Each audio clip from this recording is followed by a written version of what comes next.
Para ser exacto, Lucas Caballero Lobatón Rangel Sánchez de Alba Navarro Herrera Guitarte, pero como ese nombre es muy largo, Lucas CL Guitarte, para resumir.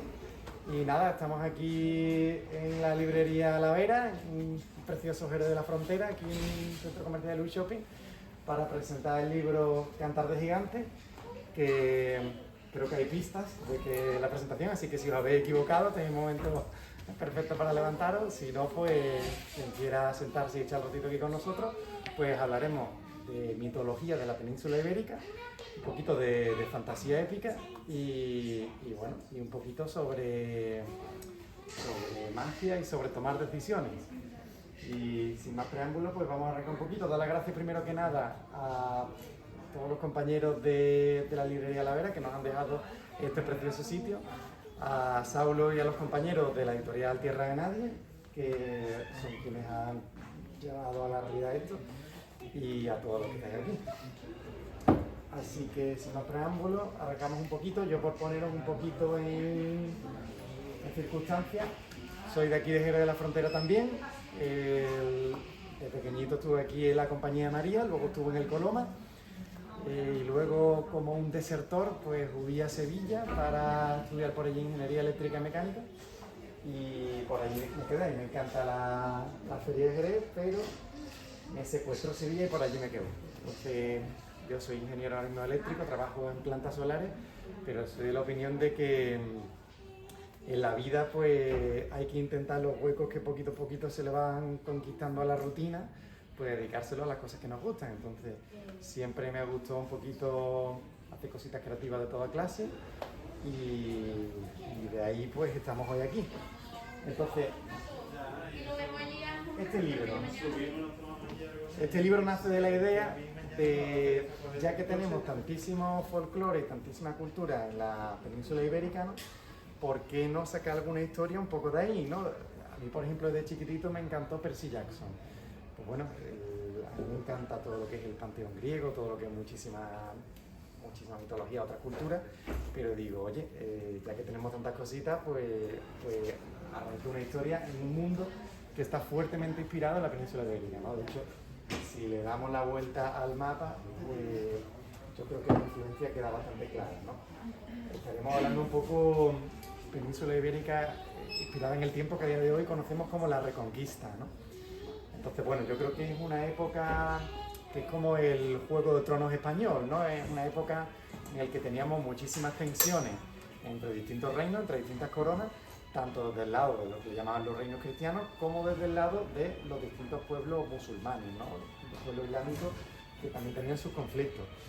Entonces, bueno, es carne de pólvora para toda clase de historias que se pueda uno llevar a la cabeza, ¿no?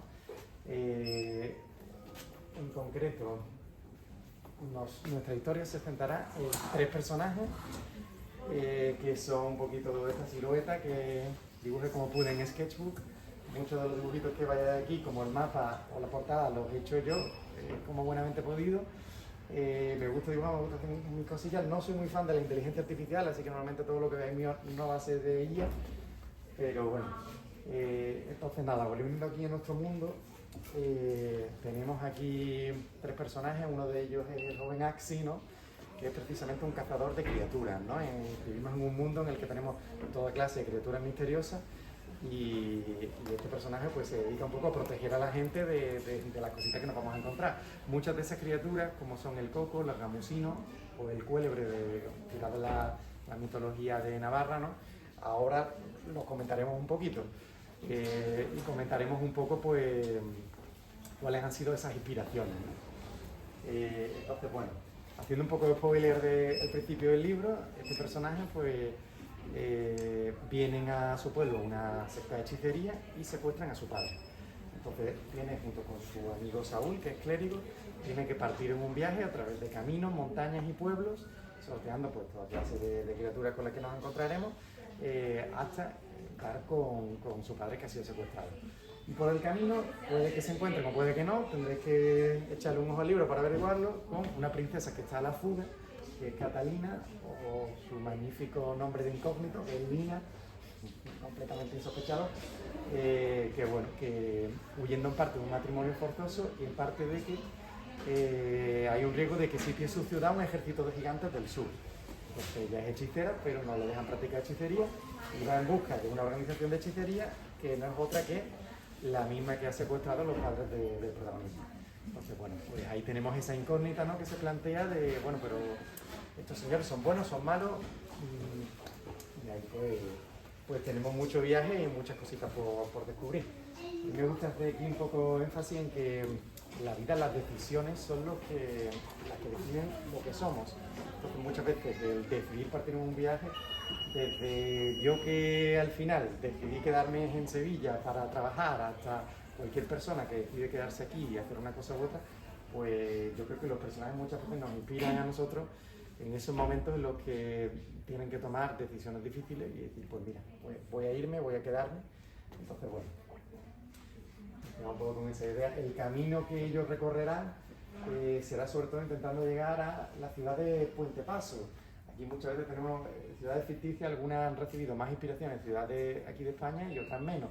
Otras han sido un poco más mezcla, porque tampoco he querido que esto sea un 1-1, ¿no?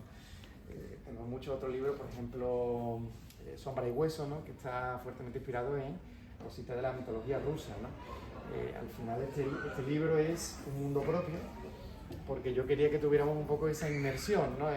Oye, vamos a llegar y vamos a descubrir cositas, que no fuera simplemente España, ¿no? Entonces, aunque sí que vamos a tener muchos elementos familiares.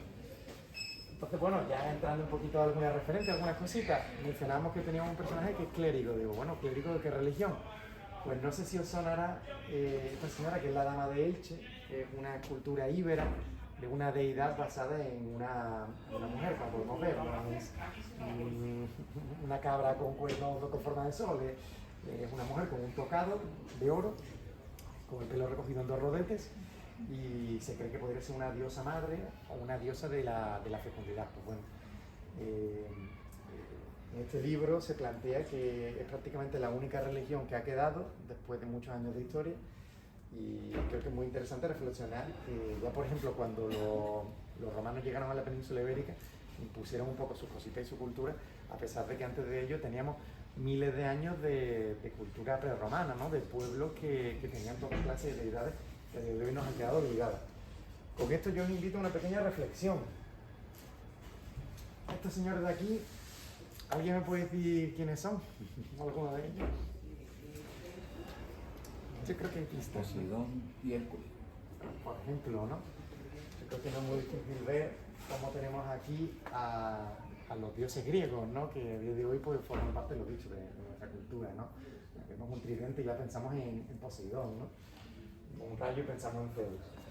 Estos señores de aquí, igual también nos suena de algo, ¿no? Mitología así de nórdica, ¿no? Y aquí no os equivoquéis, no lo estoy criticando. A mí me encanta también. Yo soy el primero que va con mis palomitas y anima cada vez que llega todo con el martillo, estoy aplaudiendo, vamos. Pero bueno, aquí también tenemos más cositas y de ahí pues nace la idea de contar esta historia. Entonces, ahora vemos esto por ejemplo por aquí. Esto es una ilustración de Emily Parkinson, un libro de 2023 que es muy interesante. Vamos, una serie de artículos, tiene de varias partes del mundo, y ha hecho toda clase de ilustraciones sobre personajes culturales, ¿no?, de distintas regiones. Yo soy sincero, yo la primera vez que vi esta imagen no conocía casi ninguno. Entonces, bueno, a mí lo que me gustaría es que hoy, los que habéis venido esta tarde aquí, pues os vayáis al menos con la idea de haber conocido 4 o 5 cositas más. Así que ya sí empezamos con criaturas que vamos a encontrar en este libro y un poquito cuáles han sido sus inspiraciones en la península ibérica. Y queremos empezar un poco hablando con cómo la educación de los niños ha influido en la mitología. Esta es quizá la más famosa de todas, que es el coco. Yo creo que esa sí nos sonará a todo el mundo. Pues bien, la típica nana de duérmete niño, duérmete ya, que viene el coco y te comerá. Ahora en vez de comerá dicen te llevará, porque comerá suena muy fuerte, ¿no? Pues bueno, a la gente de la época no le sonaba fuerte. La gente de la época era niño duérmete, niño pórtate bien, porque si no va a venir un espectro de sombras y te va a devorar. Yo no soy pedagogo, yo no soy psicólogo infantil, pero yo invito a que reflexionemos sobre cómo éramos en la época, porque el niño tenía que estar asustado.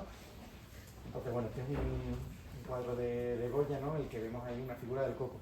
A veces se le representa como un ser de sombra o a veces se le representa como, por ejemplo, en inglés se conoce de boogeyman, ¿no? Que es el hombre del saco, ¿no?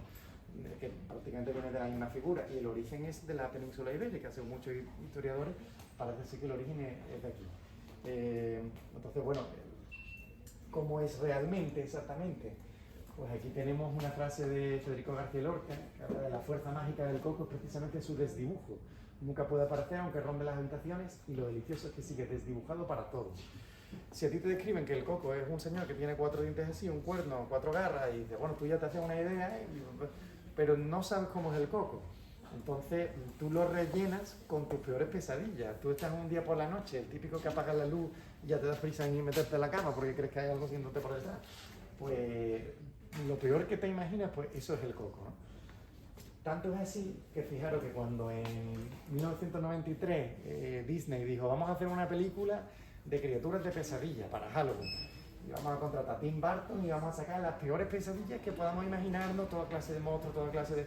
Bueno, pues al que eligen como el villano de la película es a Oogie Boogie, que está claramente inspirado en The Boogeyman, el hombre del saco. De hecho, es un saco, que ya es una idea que parte de primero del coco, ¿no? Hay teorías por aquí de que el origen del coco es literalmente del fruto del coco, pero esto está un poco más debatido, porque hay múltiples posibles etimológicos, ¿no? Entonces se diría que es como tú ves los dos ojitos y la boca, ¿no? Te imaginas una especie de espectro y puede haber alguna relación. Lo dejo ahí como anécdota, ¿no? Otro que quizá también nos suena, los gamusinos. Los gamusinos no es otra cosa sino un animal imaginario, está registrado en la RAE. Es un imaginario cuyo nombre se usa para dar bromas a los cazadores novatos.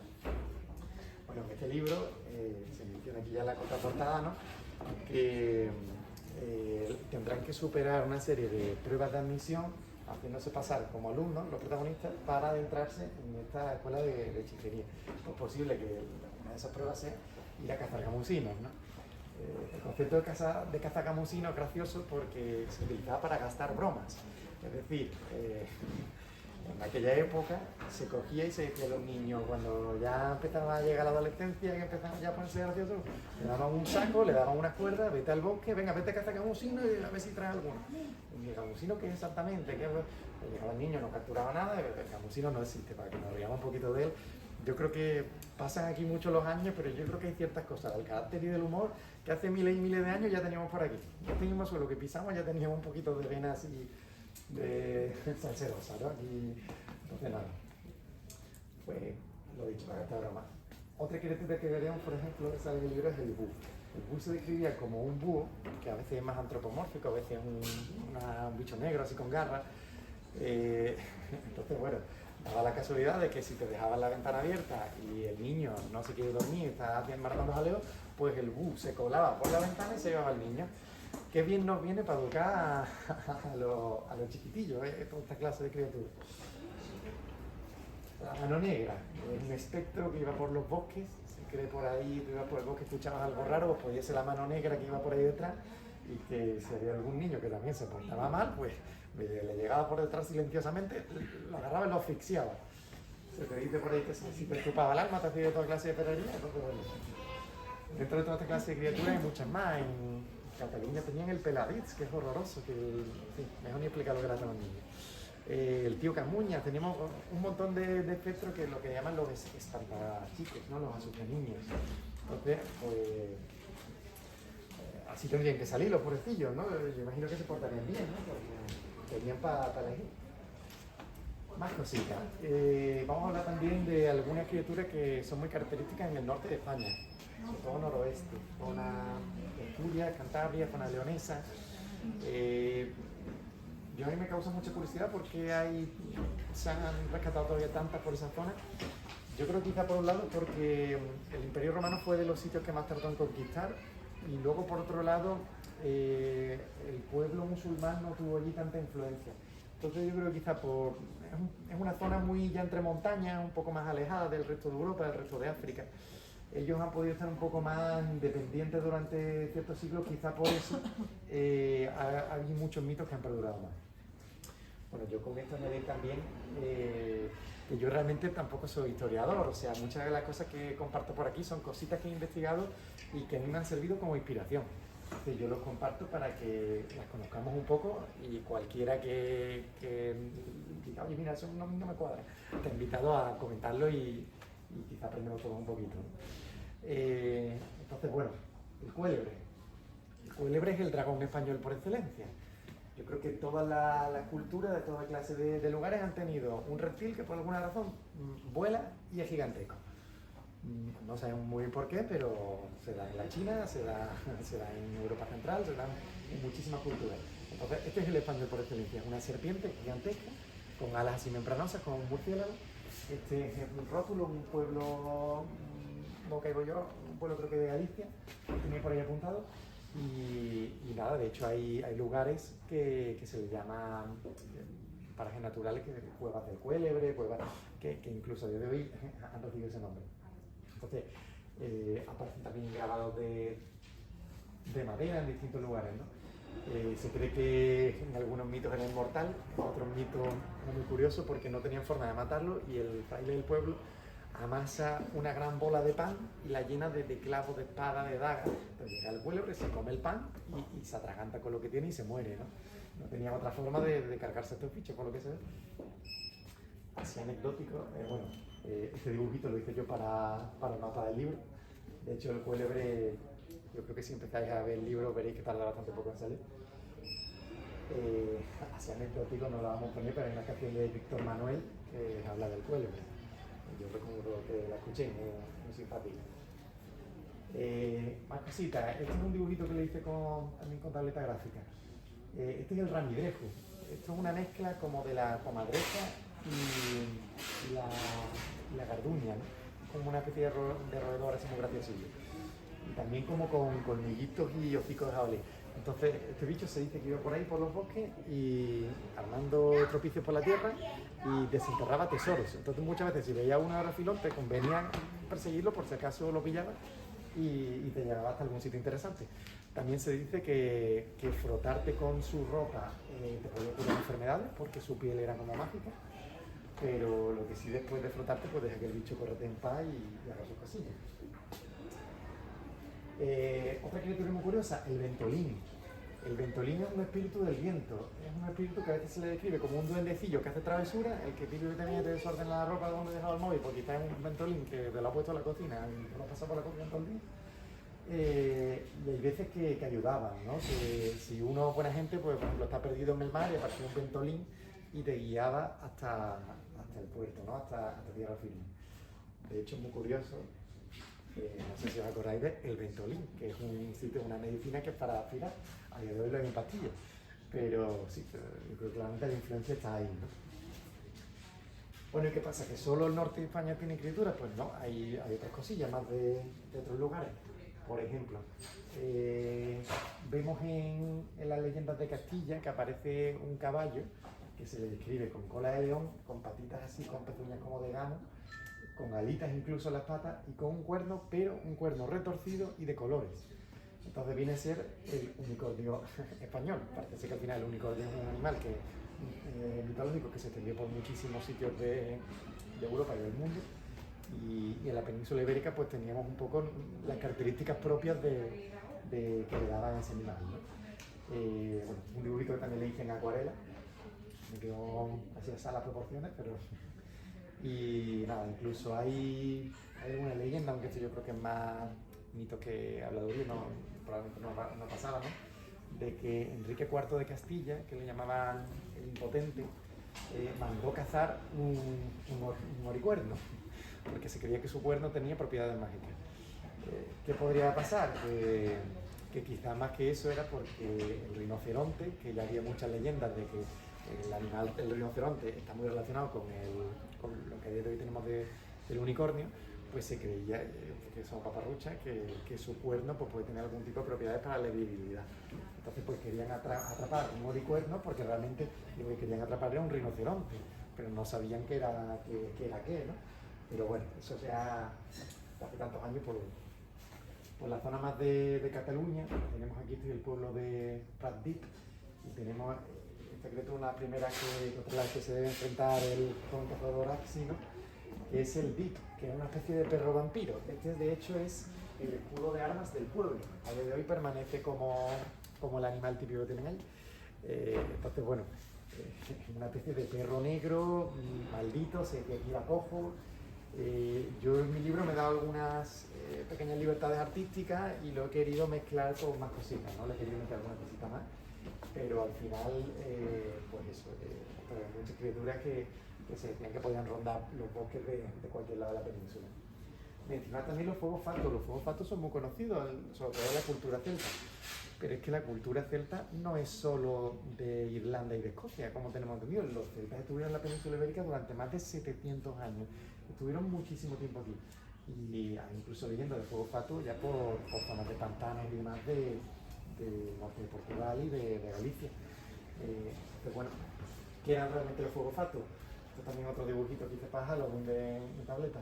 Pues se cree que son gases en descomposición que en muchas zonas de cementerios y de pantanos pues a veces salen por movimientos de agua, de tierra, salen al aire y a veces pues rozan con cualquier chispa, cualquier cosa y durante un momentito pues sale un pedacito de fuego, ¿no? Entonces claro, a día de hoy lo sabemos, pero tú imagínate en aquella época vas caminando tranquilamente por el cementerio y de repente ves una llamita verde en la distancia. Entonces bueno, se dice que te pueden guiar hasta el más allá, así que por si acaso si veis uno, pues tener cuidadito. De hecho, en la portada pues son los bichos que aparecen aquí. Los ratones colorados, por lo que estoy viendo el origen era más de Murcia, se extendió también por Andalucía, que también tenemos alguna cosita por aquí, ¿no? Que eran como duendecillos, a veces se interpretan como ratones así literalmente rojos, otras veces como ratoncillos que iban vestidos de rojo. En el libro aparecen también como unos pequeños ayudantes, ¿no? Digamos, de hechiceros. Y nada, era muy graciosillo, pero lo mismo, si te portabas mal, pues podían venirte a hacerte travesuras. Entonces te desordenaban las cosas, te perdías las llaves, yo creo que quizá el programa de humor Ratones Colorados pudo tener algún origen por ahí. Por ahí un nuevo anecdótico, una canción de Andy Lucas, que es Ratones Colorados. El Martinico. El Martinico también es de la zona de Castilla, se cree que también hubo mucha influencia por Málaga, por ejemplo. Era también como, igual que el Trasgu que tenemos más al norte, era como un pequeño gnomo, pero el Martinico era como un bicho más bien inofensivo, graciosete, que gastaba alguna broma y demás, pero que no tenías que tener ningún problema con él, no te iba a envenenar la comida ni nada, ¿no? Este es otro cuadro de Goya, que Goya tiene una saga de cuadros que son Los Caprichos, que son preciosos, los recomiendo mucho. Muchos están basados en cultura popular ibérica y la verdad que son lindos de ver. De ahí de Los Caprichos sale también este que se llama Mucho hay que chupar, en el que vemos unas brujas con un cesto lleno de bebés. La imagen es un poco perturbadora. Entonces, quería ahora hablar un poco de brujería. Yo creo que no podemos hablar de cultura ibérica, folclore ibérico, sin hablar de brujería. Con la brujería hay mucho mito. Se dice que la Inquisición mató a muchísimas brujas, luego han salido muchos historiadores, han dicho que realmente la Inquisición española no mató a casi nadie, que por brujería, que es todo leyenda negra. Yo no lo sé. Yo también te digo, para mí que maten a una o dos personas ya son muchas, pero bueno. Entonces, dentro de eso, por ejemplo, la palabra aquelarre es una palabra de origen vasco, significa algo así como reunión de macho cabrío. La palabra aquelarre se ha extendido por cultura popular mucho más allá de España. De hecho, hasta el libro muy popular, como por ejemplo Crepúsculo. En Crepúsculo se refieren a una familia de vampiros como un aquelarre. Entonces, bueno, este es otro cuadro de Goya donde vemos ahí una señora como dándole su bebé a un demonio, ¿no? Pues, siempre ha habido leyendas por aquí de mujeres o a veces hombres que se reunían por la noche en hoguera y que convocaban a toda clase de espectros, ¿no? Dentro de eso tenemos mucha influencia en Galicia las bruxas y las meigas. Y aquí era curioso porque son brujas, pero podían ser buenas o podían ser malas. Según también qué versión del relato, a veces eran más malas una u otra, pero por lo general suele ser que las meigas son las que hacían mal y las brujas las buenas. Entonces aquí como que se admitía que en todos los pueblos había alguna hechicera, alguna bruja, alguien aquí, la que te echaba las cartas, estaba tocada por toda clase de divinidades y no tenía por qué ser malo, oye, se aceptaba como otra cosa más, oye, como el peluquero del pueblo, pues aquí tenemos a la bruxa, ¿no? Pues bueno, Entonces preparaban pócimas, brebajes, igual podían ser antiguas curanderas. Entonces, bueno, no tenían por qué ser malas, incluso que ahora tenemos el concepto como que la brujería es algo horroroso. La brujería es horroroso para los hechiceros oscuros, ¿no? Si son hechiceros buenos, pues bienvenidos sean, ¿no? De hecho, en el libro, por ejemplo, se menciona que hay personajes que tienen lo que se denominan bendiciones y otros que se llaman maleficios, ¿no? Como que hay algunos que, oye, los augures, que también había por la península en la época, gente que intentaba decir, oye, pues ten cuidado que mañana va a llover, pues, ¿no?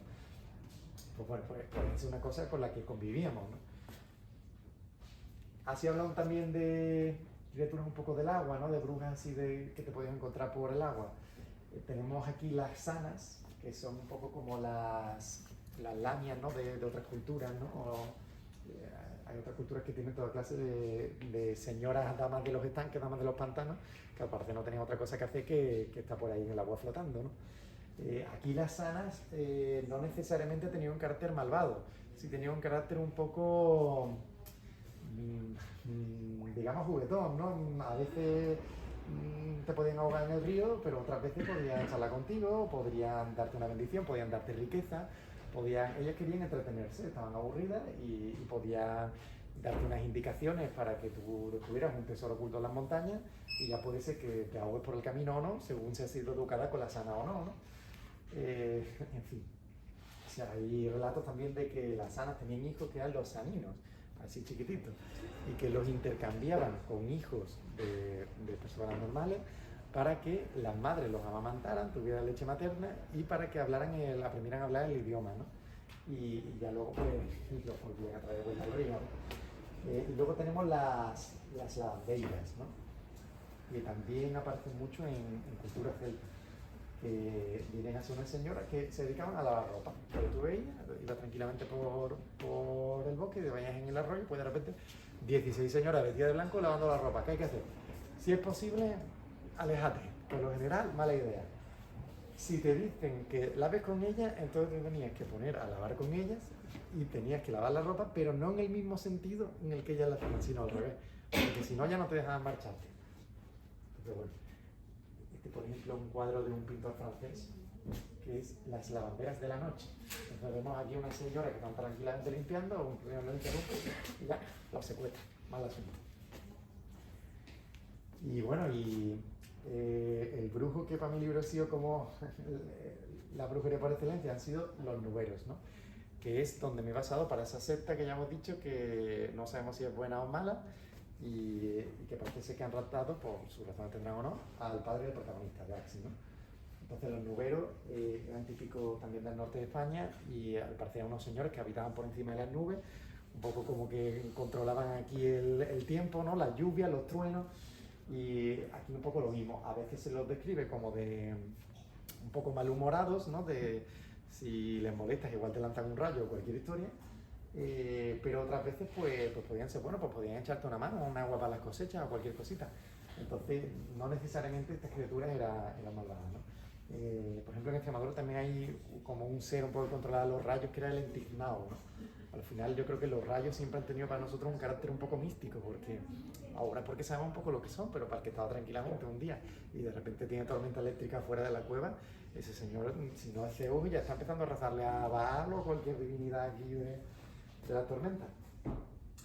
Y ya por último, esto ya no tanto de brujería, ¿no? Esto es el Basajaun, una última criatura que quería comentar un poquito aquí con vosotros, que es el gigante por excelencia de la mitología vasca. Entonces la mitología vasca al parecer tenían los gentiles, o el pueblo gentilac, que eran pues eso, una comunidad de gigantes, ¿no? A veces se describe como más peludo, el tamaño varía, a veces más grandes, a veces más pequeños, ¿no? Pero el concepto era que eran gigantes más bien buenos. Este Basajaun, que es como el señor de los bosques, señor de las montañas, se dedicaba al pastoreo. Hay muchas historias estas de que los humanos aprendieron la herrería, la forja, ciertas cosas del pastoreo a base de observar a escondidas al Basajaun. Y que el Basajaun, por ejemplo, daba gritos por las montañas cuando se acercaban lobos para que los pastores escondieran a sus ovejas.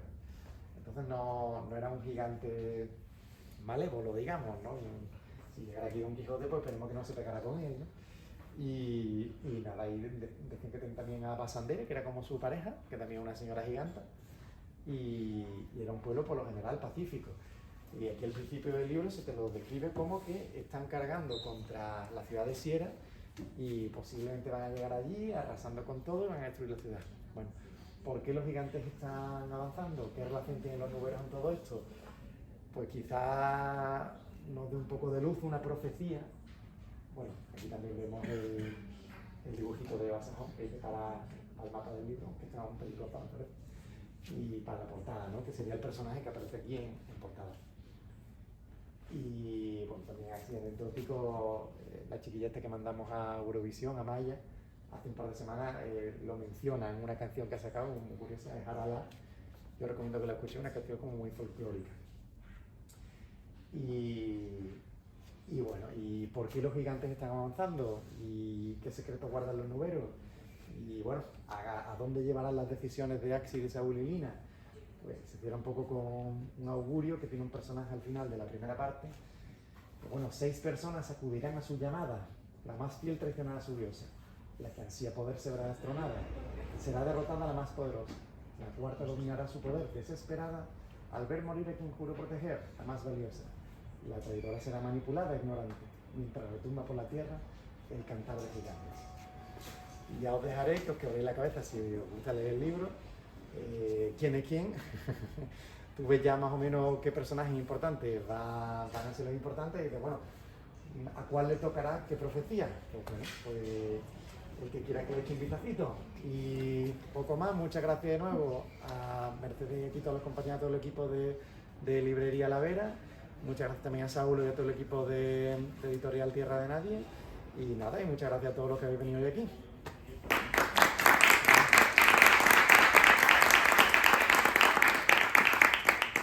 Para dar las gracias también a mi padre que han venido aquí a verme y a mi señora esposa Irene que está por aquí. Y ya está. Si alguien se quiere llevar un librito, pues yo estoy por aquí hoy, de casualidad. Así que nada más. Muchas gracias y disculpa la chapa.